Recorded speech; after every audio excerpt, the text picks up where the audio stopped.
Welcome to the Compressor Guru. Today, we're going to do the teardown of a 2545 Ingersoll Rand air compressor. Over the next several episodes, we will rebuild a 2545 Ingersoll Rand 10 horsepower air compressor. In today's episode, we will tear down and evaluate. We have two of these pumps in the shop from the same customer. This one is the more interesting. It is locked up and has some heat discoloration. Enjoy this episode of the Compressor Guru. This is a proto brand puller. It's got quite a few sets of jaws to it, and I've had it the biggest part of 30 years now. I've had tremendous amounts of pressure on it and never broke it yet. Now we put the impact to it, put some pressure to it. I decided to overdub this because of the sound of the impact and the hammering. We hammer a little bit, we get whatever little bit of rust or anything binding those two together. That little bit of vibration will make a big difference. Add a little more pressure and pop, there it come off. Like I predicted, the puller falls off because all the pressure's gone. Next, we will take these bolts and nuts off and remove the wheel.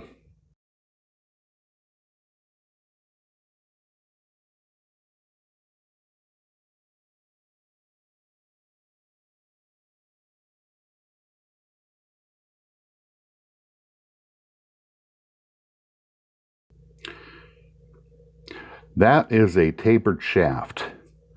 This is a shot from later. But with that moon key in there that you just saw the vice grips on, that moon keys has to come out because the seal housing that is right there will not come off the shaft with that key in there. And we have to take the seal housing off, which will become obvious later. So here's the exercise in futility.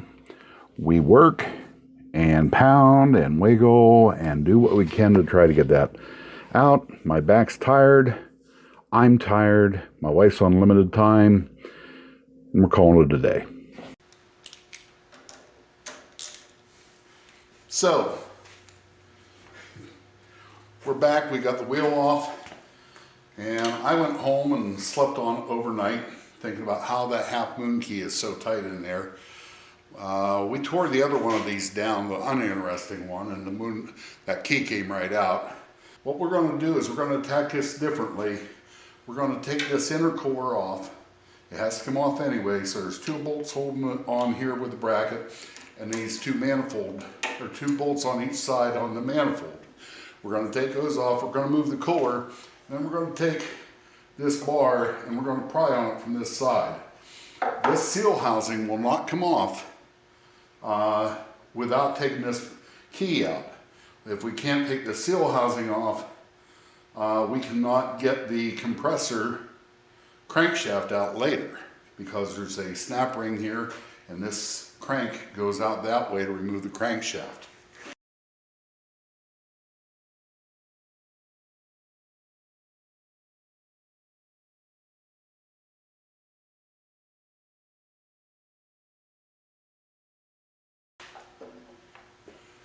And we're going to take the manifold bolts,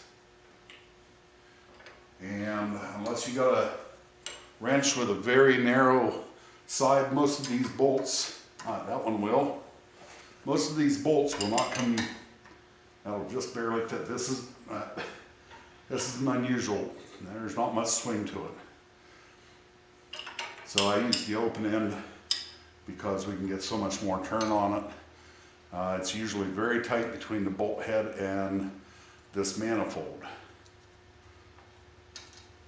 That's out.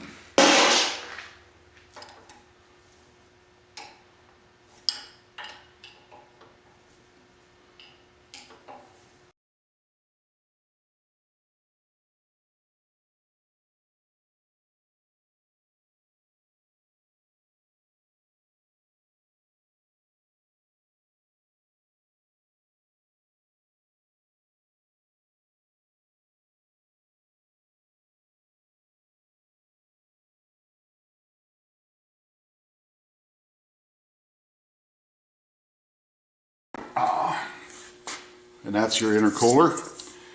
That cools the air between your low pressure stage and your high pressure stage. It's important when you maintenance your machines to take an air gun and blow this cooler out as well as you can. The cooler you keep the air on going through this intercooler, the cooler the air is when it comes into this, the intake on the high pressure side, the longer those valves will last. This is also very interesting. Val, do you want to shoot that?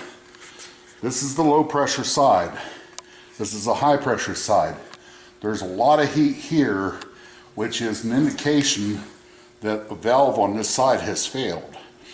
When you run too much pressure out of your low pressure side, you cause some extra heat, and this is a sign that we're probably going to see something in that head when we tear it apart, something wrong.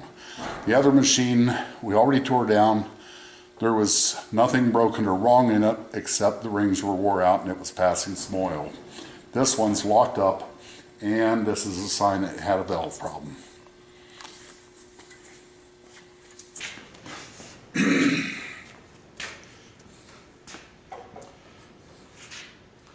Okay, now that we have the cooler out of the way, I did a whole lot of thinking why this is so tight, and did not get that key out.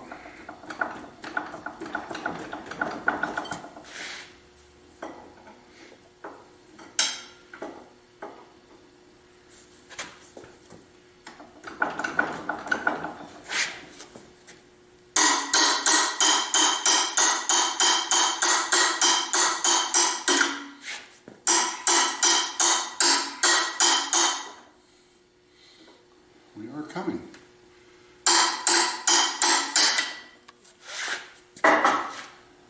You want to shoot down on this? I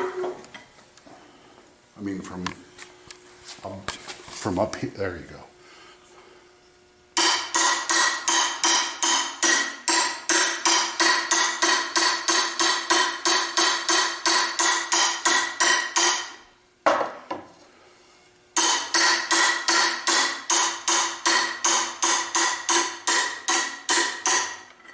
There we go. You just pull it the rest of the way out with a vice grip.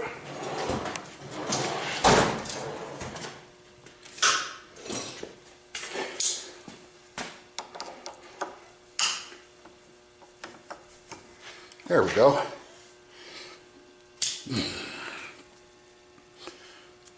Wait, just let me see that again. Okay. Now we can continue with the teardown.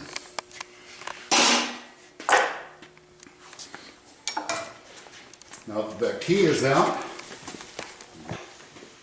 we're going to take this cover off.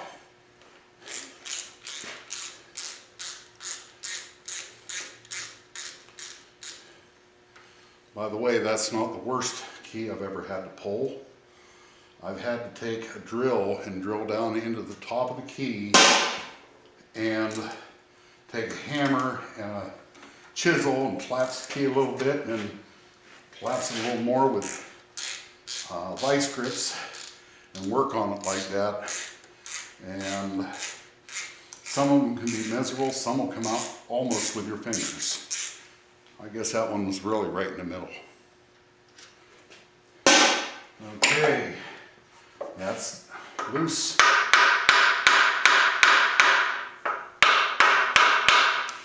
You better get it.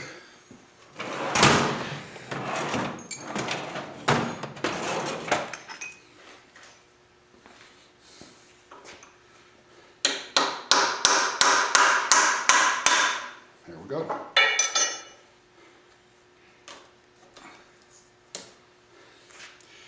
there's the seal housing. We had to pull this at this time because we are going to, you're going to need to do a close-up, babe. I'm trying.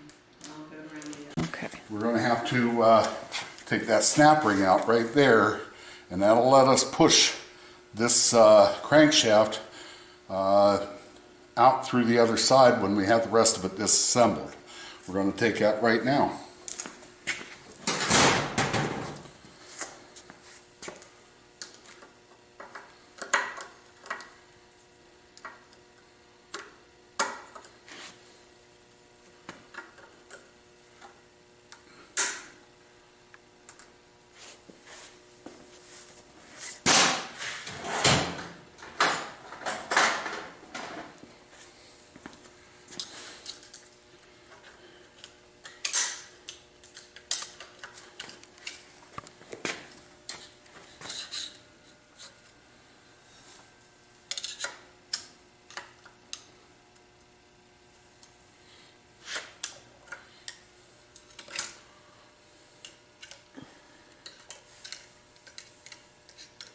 It would have been nice if the other side came loose. Let's see if we can't encourage it to break loose.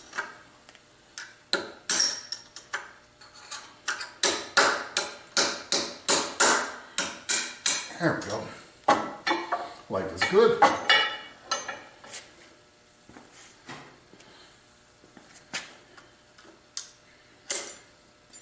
And there's the snap ring. Folks, you can beat on this compressor all day. You can put it in the press. It's never coming loose till you take that snap ring off this bearing.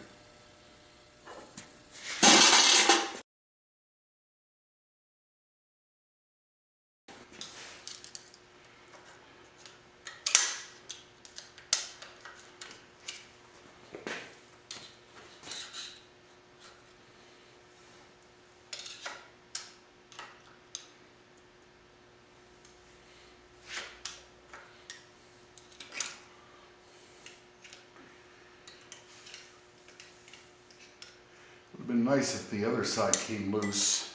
Let's see if we can't encourage it to break loose.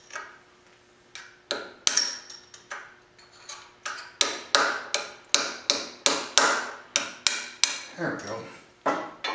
Life is good.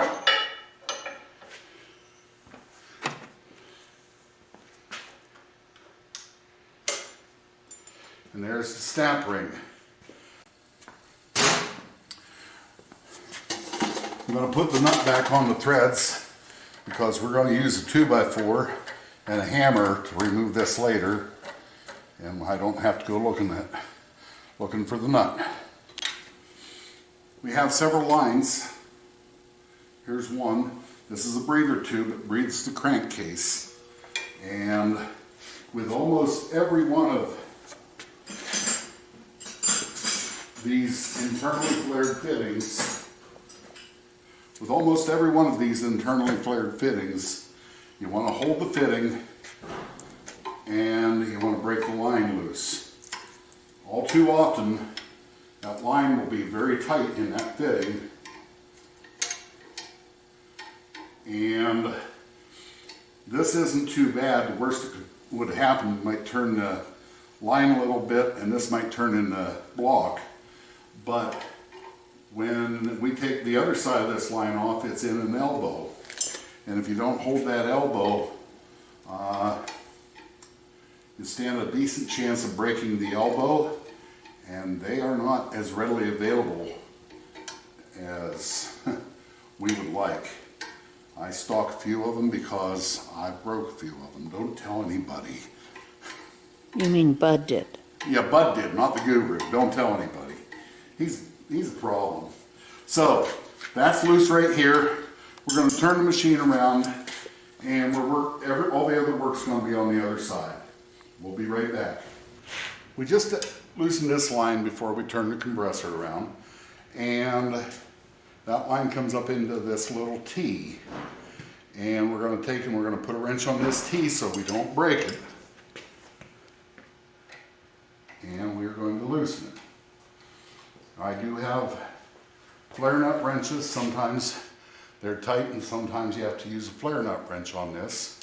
We've been fortunate so far. The only tight thing's been that key, and it wasn't even that bad. These lines only go one way on this machine. So if you're good at puzzles, it shouldn't be a problem. This line will go to the parts washer. We will wash and blow through this line and make sure it's clean before it goes back on the machine during reassembly. The same goes for all lines.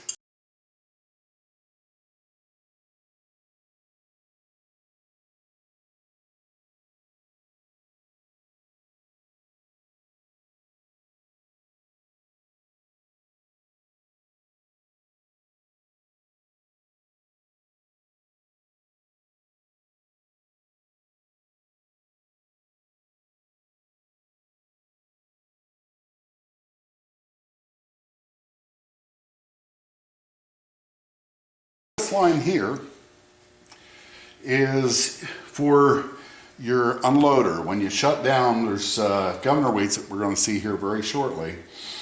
And this is a pressurized line from the discharge side of the compressor valves down to the check valve at the tank.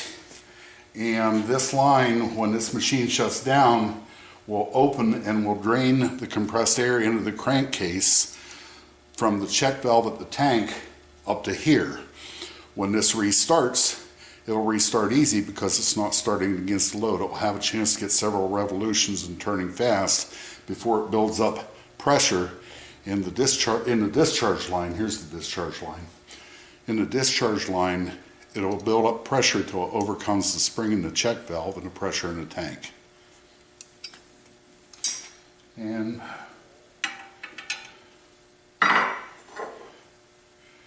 like I said, make sure you hold these elbows. They can be very delicate, and that can be very tight. Unfortunately, we haven't run into a really tight one yet.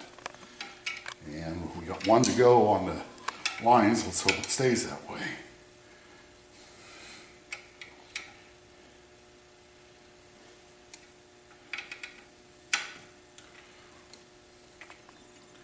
There is a pin going in from this valve to the set of governor weights. That pin is very easy to bend or break. And we do not want to bend or break that pin, so we will be very careful when we are pulling that housing.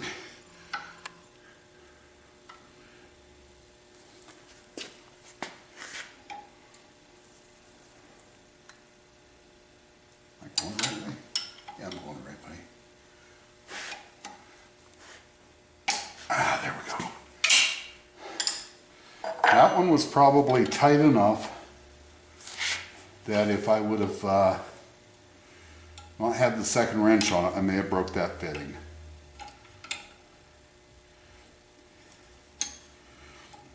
I usually don't pull the fittings during cleanup. I usually run fuel through them or cleaner and blow through them to make sure that they are clean and dry.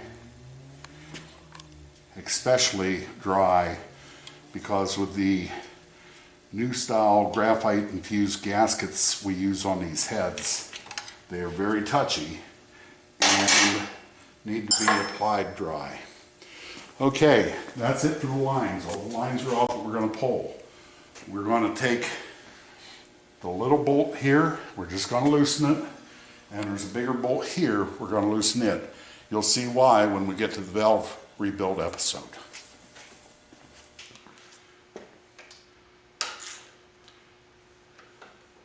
Well, that one wasn't very tight, but that one's loose.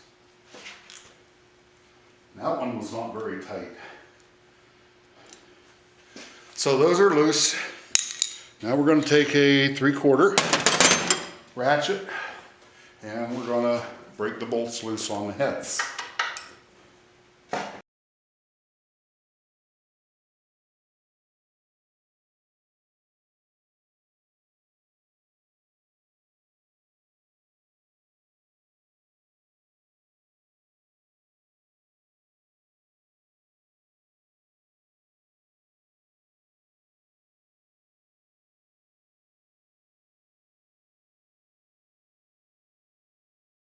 All was sped up. Anyway, just a gentle walk and we're loose. Let's take a look at these valves. And these valves look pretty good. It's this side I expect to see the problem with. This is the head where the discoloration was. These valves look pretty good. So, this is done. You're going to see one of these heads rebuilt, probably off the other machine, but it's exactly like this. You'll see it rebuilt in the valves episode of this series. Just going to set this out of the way. So, we're going to pop the high pressure side. This is where I expect this to get.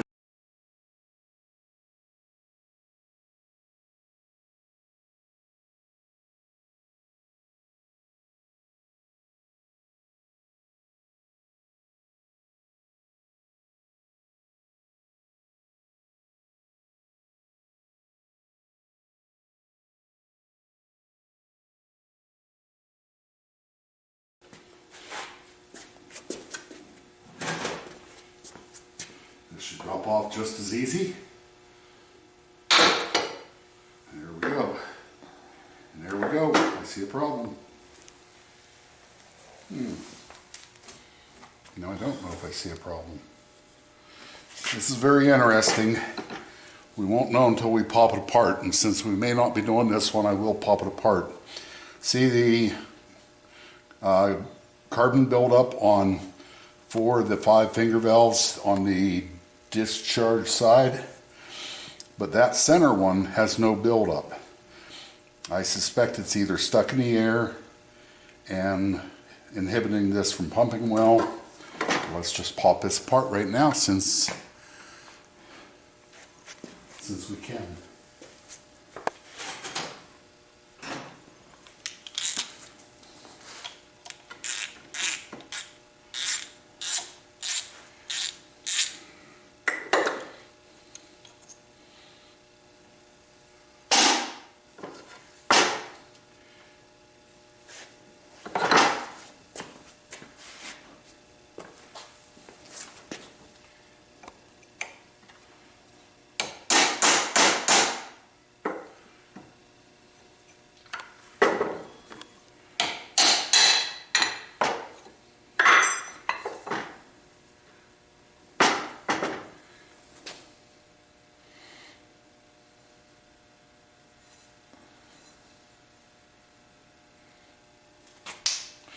Well, folks, I don't know why.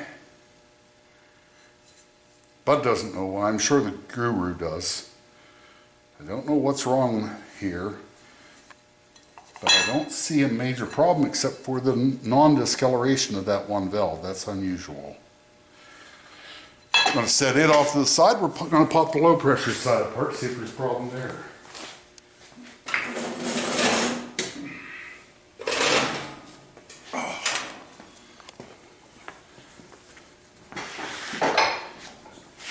And we're going to have to put the forklift back up in the air.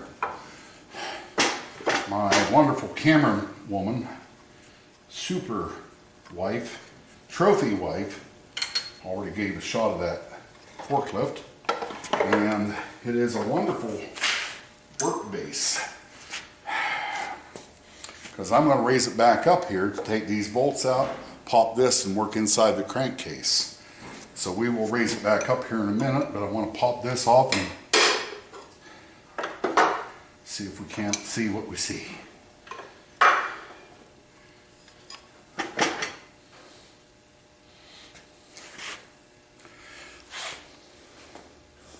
Hi folks.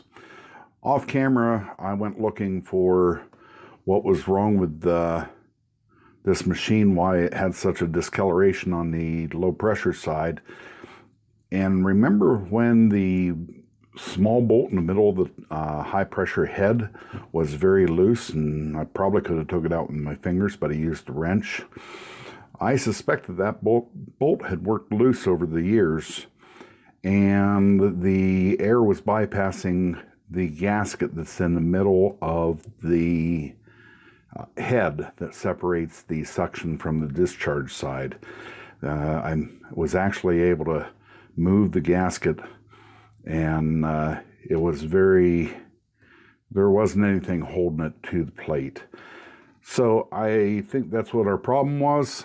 I'd like to say definitively, but that's where we ended up thinking that that's why we had such a heat problem in the discoloration on the low pressure side. So we've moved the forklift up in the air. I have a very bad back, and this having a different work height really helps me survive the days.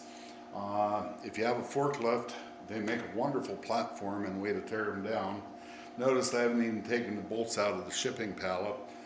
That's the last thing I'll do before I throw the crankcase in the parts washer.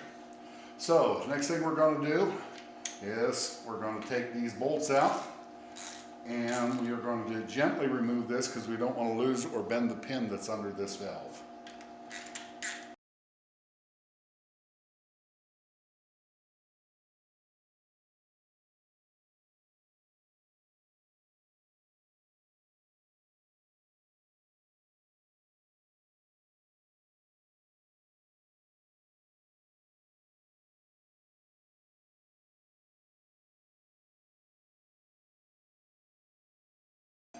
Okay, gently.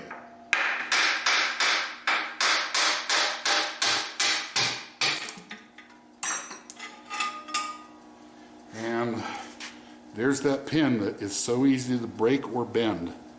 Got a nice shot of that valve. Has an O-ring on it. We will replace that O-ring and put that back. In the meantime, it goes in the bucket so we don't So let me see screw it where up. it went again. You It moved goes right in everything. that hole Just a minute. with the sharp end pointing towards the Okay. towards the crankshaft. Okay? And we have this apparatus. This is what makes your governor springs operate. That pin goes against the end of this. Okay, I'm going to stop zooming in and out a little bit because you got me lost. Okay. So it goes like that. Parts washer.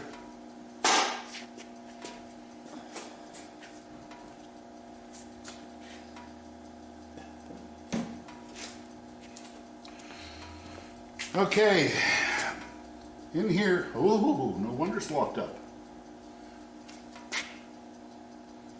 Can you get in? I'll be right back with the light. There's the light at. You're gonna want to see in there. That's fine.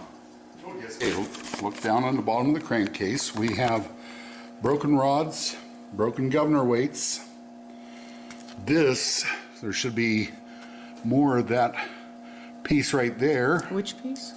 This piece, there should be more right there. There's a broken rod. Here's pieces of the governor weight. And there's a piston stuck. And where should it be? Up in here. We're going to pop this off next, see if we can't get this to turn over. It'll be easy to get the other side off.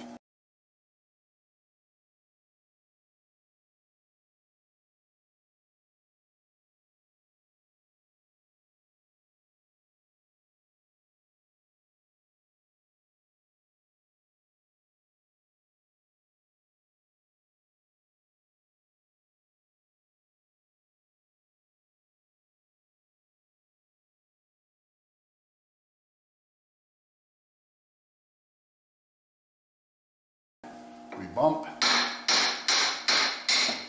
and we catch. One of the things we want to do is we will inspect the cylinder wall. Let's see if we can't wiggle that piston out of there so we can better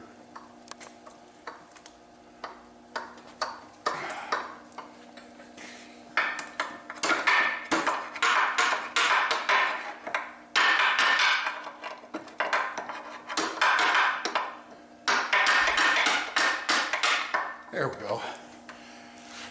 That used to be a piston and a connecting rod. You want to spin it around? Oh, it will spin now. It should spin. No, I meant this little thing so Oh, we can sure. see what it is. Oh, we're still tight. So that should be like that the whole way around, and the connecting rod should come up about yay far and have another loop with a splicer on it. Anyway, we're going to keep moving. Don't want to run out of batteries. In here, we have 2 bolts that are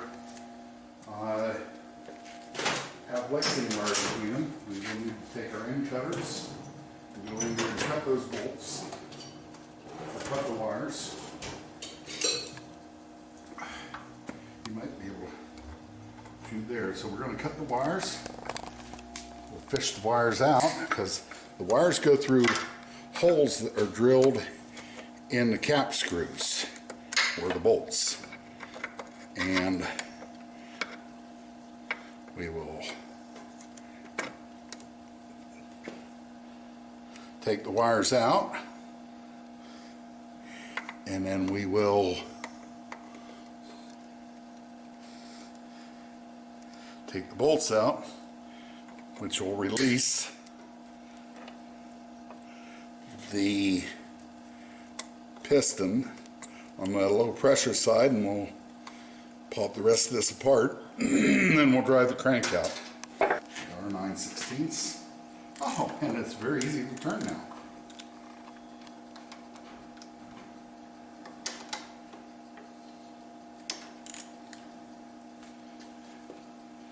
So these 2 bolts come out.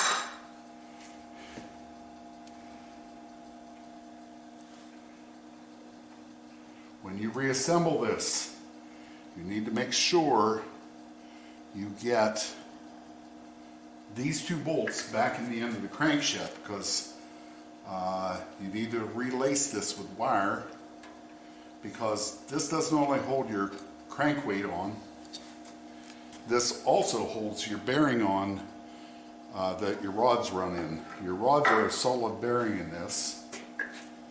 And let's pop the other side and we'll lift the whole thing down at once.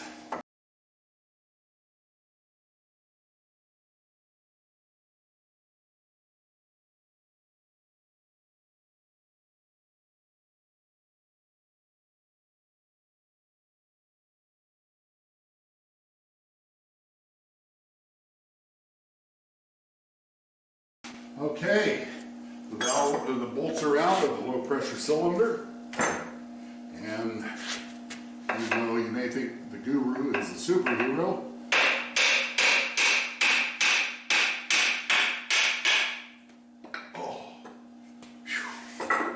he's not. Nobody likes treated this one. Okay, this cylinder, the hash marks are still in it from the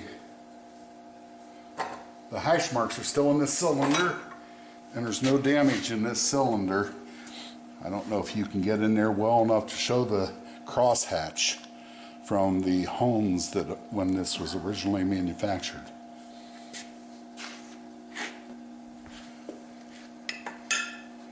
And that's how easy that comes out.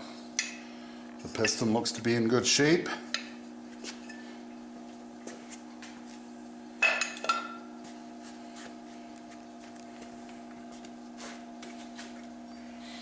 What's left of the other rod, and any upcoming crankshaft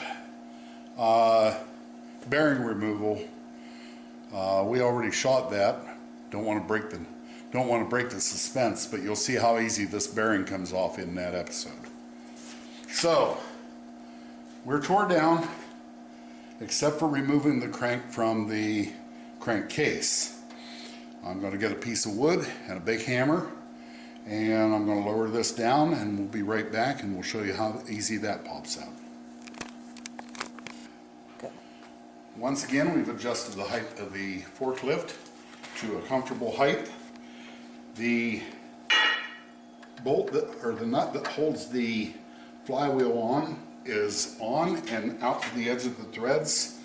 I have my handy dandy brass drift, and we are going to pound this out. Some of them will go out with one bump, and some I may hammer for an hour. We will see.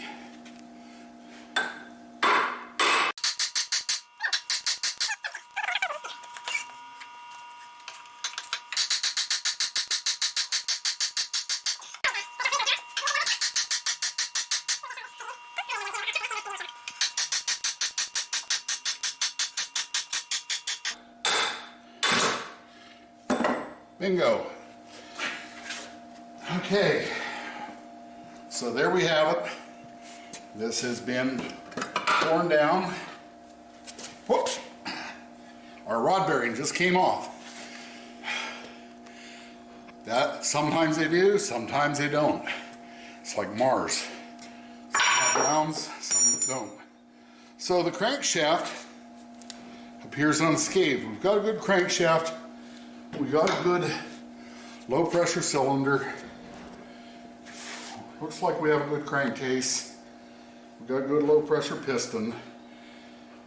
The hard parts that are going to need replaced are going to be the high pressure cylinder, high pressure piston, and the governor assembly, or the counterweight assembly on the inside. Those are three expensive parts that aren't in a normal total rebuild. I'm guessing, not sure, but that'll probably put this one out of reach on rebuild price. If we go aftermarket, which is what I will quote to this customer, it might be borderline. We'll find out. Next thing I'm going to do is I'm going to get the impact wrench. I'm going to pop these four out. All these parts go to the parts washer. I'm Bud. I'm the compressor guru. We just tore down a 2545 that's in bad condition. And in the final assembly episode, I will let you know what the rebuild cost of this one was. The other one's already been torn down and some work's been done on it. We have been doing filming on the other one. I thought this would be the more interesting one to show the teardown on because it was locked up. Wasn't this fun? Folks, have a great day. Don't forget to like and subscribe. Bye. Thank you for watching this teardown of the 2545 Ingersoll Rand 10 horsepower air compressor. Please join us in future episodes as the compressor guru rebuilds the valves, replaces the rings, bearings, and rods, and reassembles everything for this machine so it will be ready to be returned to the customer. Thank you for watching this episode of The Compressor Guru.